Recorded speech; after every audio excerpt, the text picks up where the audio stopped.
Does your truck sound like an old swing set? Well, if it does, it probably falls under one of the top 5 problems that we found with this 4th generation Ram 2500. Be sure to buy all of your parts from oneauto.com. We'll ship them to you fast and free, and we sell kits to save you time and money. The first problem we'll be talking about is lifters. And if you know Hemi engines, you know they have lifter issues. Unlike the last problem we'll be talking about, this one isn't a recall, or really not much the dealer can do for you other than, well, fix the truck for you. But the lifters on this are known to collapse, and when they do that, well, the engine runs rough. It obviously throws check engine lights. It can't operate the valves properly. They stay closed, and it can't combust in that particular cylinder that is affected. Sometimes multiple cylinders can be affected at the same time. So what you have to do at that point is basically just tear into the engine. Obviously not just remove the cover, but take valve covers off and intake and all that. And tear down the top end of the engine to replace all of the lifters, because you don't want to just replace one. The others will fail if at least one has already failed. What are the best ways to prevent this from happening? Well, sometimes you just can't. Sometimes they just fail, they collapse, it is what it is. But what you can do is change your oil frequently. Make sure you keep that interval short. Don't idle the engine for a long amount of time. If it's a work truck and you're just idling for hours and hours every day, don't do that, because it will gunk up the inside of the engine and reduce oil pressure to those lifters, which will cause them to fail. Our second problem is the MDS, or multi-displacement systems, on these Hemi engines. What that does is it disables some cylinders when you're under light throttle, just cruising down the road, especially on the highway, to save fuel. And it does save fuel, but it comes at a cost, because it can cause internal engine damage. In some of these models, the camshaft and the roller on the lifter gets chewed up due to low oil pressure from this system.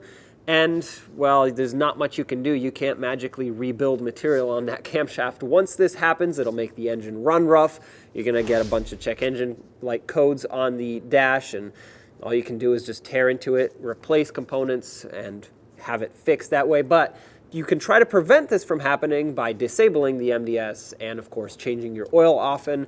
And once again, like I said in the previous problem, don't let the engine idle for hours and hours, because it does gunk up the inside. Our third problem, and this is probably what you've been waiting for, is the death wobble. And maybe this is not news to you, but I wanted to put it on the list because these trucks do experience that, especially as they get higher in mileage. Front-end components get weaker. Maybe they develop play that you don't know about yet. And what happens with death wobble is the one wheel will hit a bump, usually happens at higher speeds, so it can be unsafe, which then pushes the other wheel through this tie rod that way. Well, then now they spring back and forth like this, violently shakes the entire front end and the steering wheel. The only way to stop it is to slow down. So if you're on the highway, that's not going to be a fun situation, especially if you're hauling or towing a trailer. Now, our tie rods seem good, but the drag link in this case does have play, a torn boot, and it sounds horrible. So that's going to need to be replaced and can definitely be a part of this problem if this truck ever hits a bump at high speeds.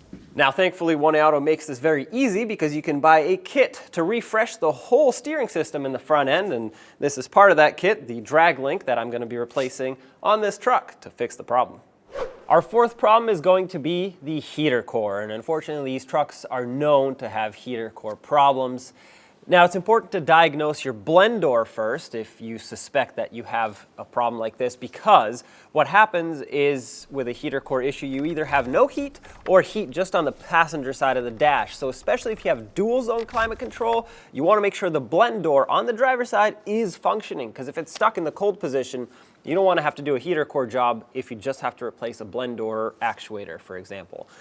But basically, at that point, if you rule out the blend doors, you can try to flush the heater core. Oftentimes, it's either going to be a very short-term temporary fix, or it's not going to work at all. So what you're going to have to do is pull the dash out and just replace that heater core. Our last problem is a recall, actually, and it has to do with the cruise control that comes equipped in these trucks. Unfortunately, it gets stuck on, and that is because of a short in a wiring harness.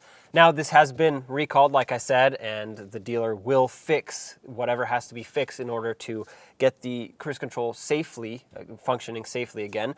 Now, if it does happen to you, unfortunately, hopefully it doesn't, but if it does, the best thing you can do is if you see the brake pedal or the cancel button not responding, of course you have to slow down, pop it in neutral. So take that shifter, put it in neutral really quick. Obviously that disconnects the transmission mechanically from the engine, and it should also cancel the cruise control, but at least then you can stop safely. At that point, if the cruise control refuses to turn off, you just shut the truck off and it should be good once you've come to a stop. But in an emergency situation, neutral is your best answer.